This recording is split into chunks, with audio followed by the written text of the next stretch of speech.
कुछ लोग जिंदगी में ऐसे मिलेंगे जो आपको शराब पीना सिखाएंगे, जुआ खेलना सिखाएंगे, ताश खेलना सिखाएंगे, पान तमाकू खाना सिखाएंगे, अंडा मुर्गा मांस खाना सिखाएंगे, गलत कर्म सिखाएंगे, बेविचार करना सिखाएंगे, अंध फंद दंद लंद में डालेंगे तुमको। ऐसे लोग तुम्हारे शत्रु हैं, ये मित्र नहीं है, ये मीठे दुश्मन हैं। इनसे दूरी बना लीजिए, इनके साथ कभी मत रहिए। लेकिन कुछ लोग ऐसे तुम्हारी जिंदगी में होंगे, भले तुम उनसे नाराज हो जाओ लेकिन तुमको हमेशा अच्छी बात बताएंगे। तुम्हारी बहन कभी कभी तुमको डांटेगी, ए भाई तुम क्या कर रहे हो, दारू क्यों पीते, छोड़ो। ये बहन नहीं है, ये देवी रूप तुमको समझा रही है। नाराज मत होना ऐसी बहन से, धन्यवाद देना। कभी कभी तुम्हारी वाइफ भी तुमको समझा के लाइन पे लाएगी। कभी कभी तुम्हारा पति तुमको समझाएगा कि तुम ही थोड़ा गम खा लिया करो, माँ से बात न लड़ाया करो। याद रखना, बूढ़ी सासू से बात जो न लड़ाए वो बहु गृह लक्ष्मी है।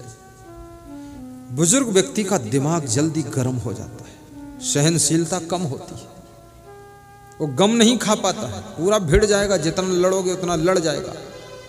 लेकिन तुम नौजवान हो, जरा अपने को कंट्रोल में रखो, तुम ही गम खा। और गम भी किसकी खानी है? जिनको तुम कहते हो अपना, उन्हीं की तो गम खानी।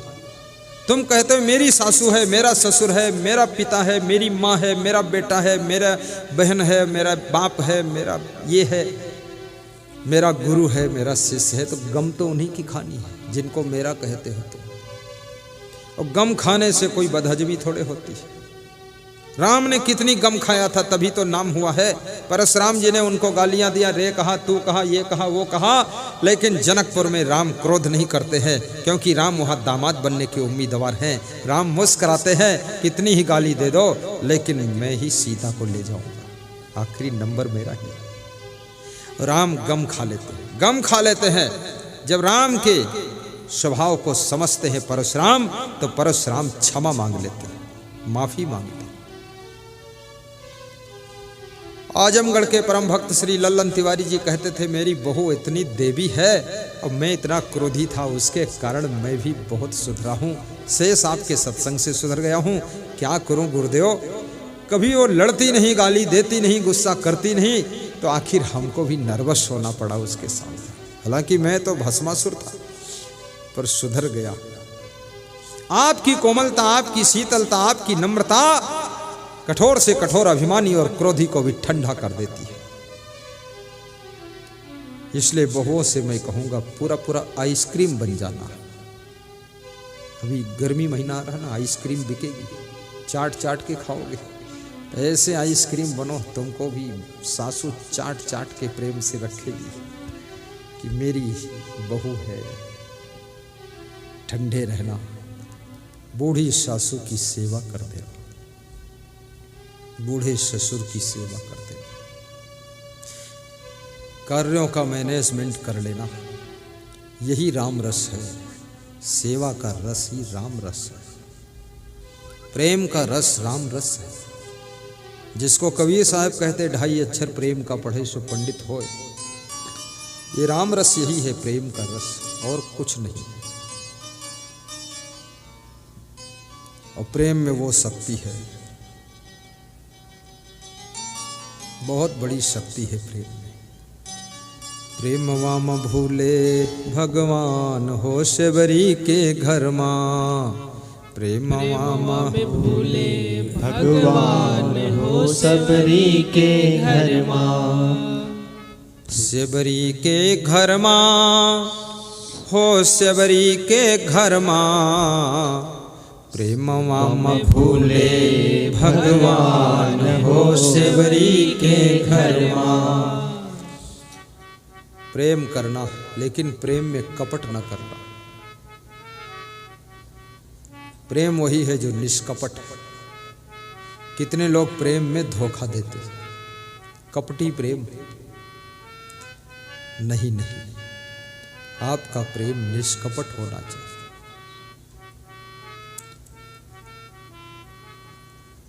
खट्टे मीठे बेर सेवरी चखी चखी लावे। खट्टे मीठे बेर सबरी चखी चखी लावे। भोग लगई हैं भगवान हो सेवरी के घर माँ। भोग लगई है भगवान हो सबरी के घर माँ। प्रेमवा म भूले भगवान हो सबरी के घर माँ।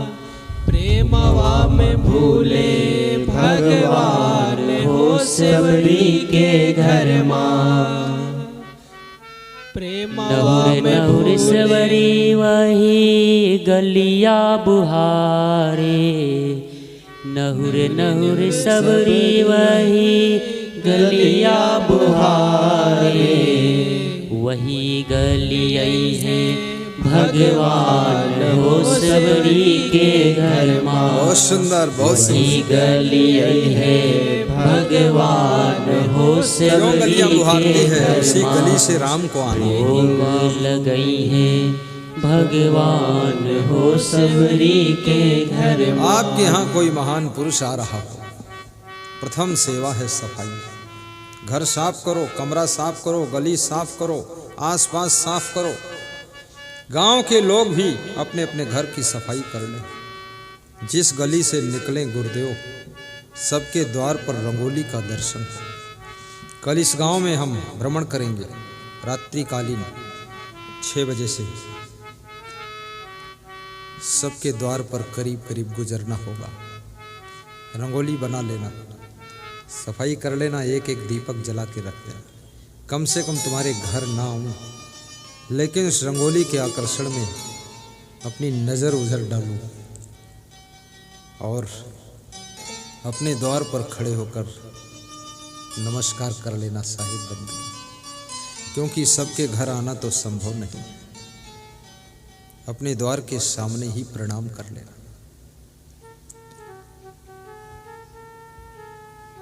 ये तुम्हारा प्रणाम भी तुमको बहुत सुख देगा। ज्योतिषी ने किसी व्यक्ति का हाथ देखा और कहा कि 7 दिन में एक्सीडेंट होगा, हाथ पांव टूट जाएंगे, मर जाओगे। 7 दिन की बजाय 7 साल बीत गए, एक्सीडेंट ही नहीं हुआ। ज्योतिषी मिला 7 साल बाद, बोले जिंदा कैसे हो तुम, क्या किया? बोले जिस दिन आपने हाथ देखकर बताया था, उसके 3 दिन बाद हमारे गांव में एक संत की शोभा यात्रा निकल रही थी। अपने गेट से मैंने हाथ जोड़कर उनको प्रणाम किया था और उनकी दृष्टि मेरे ऊपर पड़ी थी। बोले उसी प्रणाम और उसी दर्शन के फल से तू आज जिंदा है। याद रखना, बहुत सी आपदाएं गुरु के दर्शन से टल जाती है, बहुत से संकट कट जाते हैं, बहुत से दुख मिट जाते हैं। इसलिए श्रद्धा की आंखों से गुरु का दर्शन करना चाहिए और आस्था से उनको हाथ जोड़कर प्रणाम करना चाहिए, साहेब बंदगी करना चाहिए।